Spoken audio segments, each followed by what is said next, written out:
17 tahun pasca reformasi bergulir, fenomena korupsi oleh kepala daerah tidak pernah berakhir. Namun di awal tahun 2015, Indonesia tiba-tiba dikejutkan oleh seorang gubernur berani, yakni Basuki Cahayapurnama alias Ahok. Ahok menjadi sangat terkenal dan didukung oleh banyak pihak karena tak menyerah melawan oknum pembegal anggaran daerah. Ahok berhasil mengurai manipulasi APBD dan kompromi sejumlah PNS nakal dengan DPRD untuk menilap APBD demi keuntungan diri. Risiko atas sebuah keberanian tidaklah kecil. Ahok harus berhadapan dengan anggota DPRD yang selalu mencibir sinis hingga menggalang hak angket untuk menggulingkannya. Keberanian seorang Ahok seharusnya menjadi tamparan bagi seluruh gubernur dan kepala daerah lainnya di Indonesia. Sebab masalah markup anggaran di hampir seluruh daerah di Indonesia telah menjadi lazim, bahkan terstruktur, sistematik, dan masif. Data Kemendagri pada tahun 2015 menunjukkan bahwa total kepala daerah yang menjadi tersangka kasus korupsi sebanyak 318 orang dan 1.221 orang PNS terlibat dalam permainan kotor tersebut. Data Indonesian Corruption Watch atau ICW menyebutkan bahwa tahun 2014 saja total kepala daerah yang terlibat kasus korupsi sebanyak 43 orang. Kepala daerah tersebut berasal dari hampir seluruh partai politik dan modus untuk menggarang uang daerah pun luar biasa banyaknya. Tentu lingkaran korupsi daerah ini mengerikan.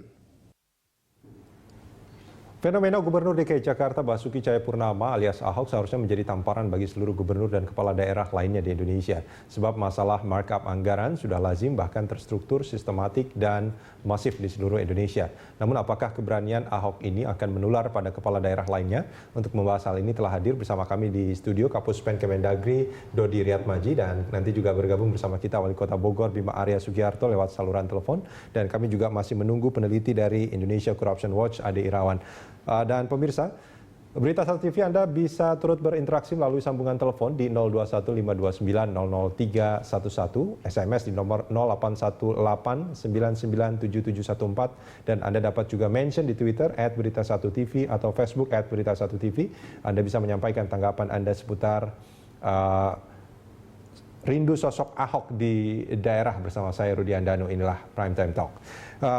Pak Dodi, ini kalau kita bicara soal apa yang dilakukan oleh Ahok, ini kalau kita lihat di media massa, di lini massa, di media sosial juga termasuk di sana, itu nampaknya banyak sekali dukungan terhadap apa yang dilakukan oleh Ahok. Seolah-olah apa yang terjadi selama ini soal anggaran di daerah yang selalu tertutup, tidak transparan, sekarang masyarakat jadi tahu. Dan masyarakat berharap ada sosok seperti Basuki Cahayapurnama juga di daerah. Menurut Anda, apakah ini memang kenyataannya? Ya, terima kasih. Jadi bagi kami sebenarnya yang ada di Kementerian Dalam Negeri, sebenarnya fenomena Pak Ahok ini salah satu dari kepala daerah yang mencoba menyuarakan apa yang dipikirkan dan apa yang dilihat di dalam rangka menyusun APBD. Ada beberapa hal yang menarik bagi saya sebenarnya terkait dengan penyusunan RAPBD DKI Jakarta ini kan sesuatu yang tidak normal. Tidak normalnya gimana? Tidak normalnya itu kalau sesuai dengan peraturan yang ada sebenarnya Perda APBD yang disetujui bersama antara gubernur dengan DPRD itu mestinya sesuai dengan undang-undang itu disampaikan 1 bulan sebelum berakhirnya tahun anggaran sebelumnya. 2014 ya kemarin ya? Desember 2014 itu mestinya itu DKI menyampaikan kepada Menteri Dalam Negeri untuk memperoleh evaluasi. Ya. Dari 34 provinsi yang ada memang terlihat satu-satunya APBD yang belum selesai adalah DKI Jakarta. Ya. Karena yang tepat waktu sampai dengan kemarin itu di Desember tahun 2014 itu ada 32 provinsi yang menyampaikan APBD-nya. Semuanya tepat waktu ya? Semuanya tepat waktu. Hanya kecuali DKI dan Aceh. Nah, DKI dan Aceh ini dua-duanya kebetulan yang satu ibu kota negara, ada otonomi yang khusus. Lalu kemudian yang kedua Aceh juga daerah istimewa yang juga diberikan kekhususan-kekhususan. Nah, dua hal ini yang mungkin dari sisi komunikasi yang terjadi, memang kalau kita lihat Pak Ahok ini memiliki pola komunikasi yang dalam tanda petik agak berbeda dengan kepala-kepala daerah yang lain. Ini maksudnya komunikasi dengan dewan Dengan semuanya. Dengan semuanya. Dengan pemerintah, dengan masyarakat, dengan SKPD dan dengan DPRD-nya. Ya, nah ini karena mereka memiliki kekhususan justru mereka menjadi telat ini ya. Ini sebetulnya menjadi catatan juga bagi masyarakat bahwa apa yang terjadi di Jakarta ini bukan sesuatu yang juga apa istilahnya patut dibanggakan seperti itu maksudnya Pak Dodi. Ya, kalau dari sisi regulasi sebenarnya itu tidak perlu dibanggakan berlebihan karena apa?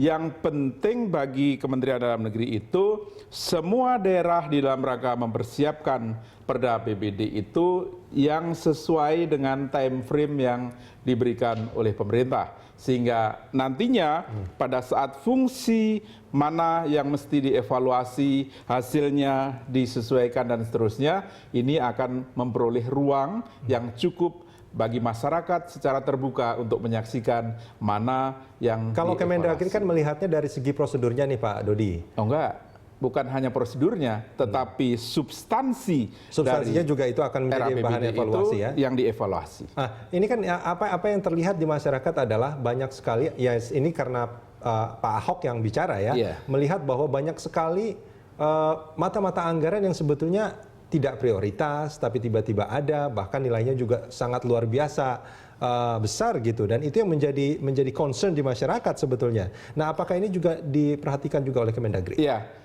Jadi untuk beberapa hal yang diberikan catatan, kemarin catatannya cukup banyak saya kira. Dari 6.600 halaman Perda APBD DKI itu ada kurang lebih 105 halaman barangkali catatan evaluasinya, dan ini tadi DPRD dengan Sekda itu belum berhasil untuk melakukan pembahasan untuk menuju ke titik final Perda APBD. Ya. Barangkali apakah itu nanti dengan kesiapan yang 7 hari itu termanfaatkan dengan sebaik-baiknya, ataukah DKI terpaksa akan Kalau menurut menggunakan catatan kami tadi ada beritanya juga kalau dari pihak Dewan mengatakan bahwa eksekutif itu tidak mau memberikan catatan evaluasi yang diberikan oleh Kemendagri, tapi kalau dari Pak Ahok sendiri ini katanya ini memang sengaja untuk dibikin deadlock gitu. Jadi kita memang harus konfirmasi yang benar yang mana. Pak Dodi, sebelum kita lanjutkan, kita juga sudah tersambung dengan Wali Kota Bogor Bima Arya.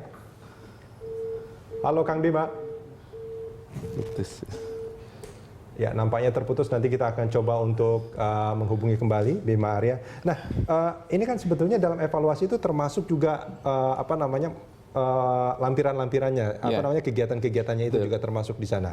Nah, kalau menurut Pak Dodi sendiri, ini dari kacamata Kemendagri, apakah yang dilakukan oleh Ahok dengan menyebutkan kepada publik bahwa ini anggaran yang sudah dalam tanda kutip katanya sudah dibahas dengan Dewan itu, dengan adanya anggaran siluman di sana, mata anggaran siluman, ada disebut-sebut yang soal UPS yang sebetulnya tidak terlalu dibutuhkan, mungkin tidak menjadi prioritas. Ini kan menjadi catatan di masyarakat bahwa ternyata anggaran yang dibuat oleh daerah selama ini seringkali banyak yang tidak prioritas gitu, tapi ada. Iya. Dan itu menimbulkan pertanyaan gitu. Nah, menurut Pak Dodi sendiri ini bagaimana?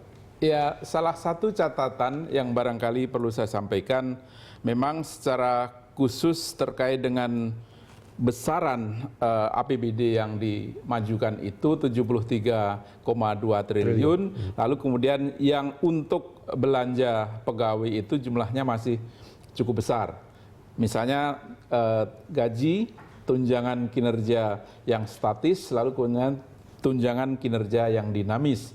Kalau itu jumlahnya kurang lebih hampir seperempat dari anggaran. Totalitas anggaran. Oke. Nah, oleh karena itu cukup besar untuk belanja pegawai itu. Nah, itu mestinya berapa menjadi persen catatan. yang idealnya, Pak Dodi?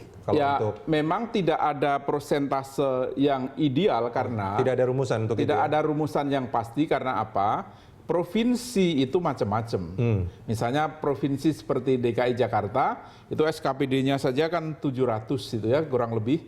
Lalu pegawainya banyak dan seterusnya. Ya. Lalu kemudian tidak ada daerah tingkat kabupaten dan kota yang bersifat otonom, tetapi semua itu adalah masuk di Pemda DKI Jakarta. Berbeda dengan Jawa Timur yang besar, tetapi lalu kemudian ada kabupaten dan kota dan yang masing-masing bersifat otonom. Okay. Jadi berbeda sekali kaitannya dengan persoalan-persoalan. Pak Dodi, kita akan sambung ini di segmen berikut. Baik.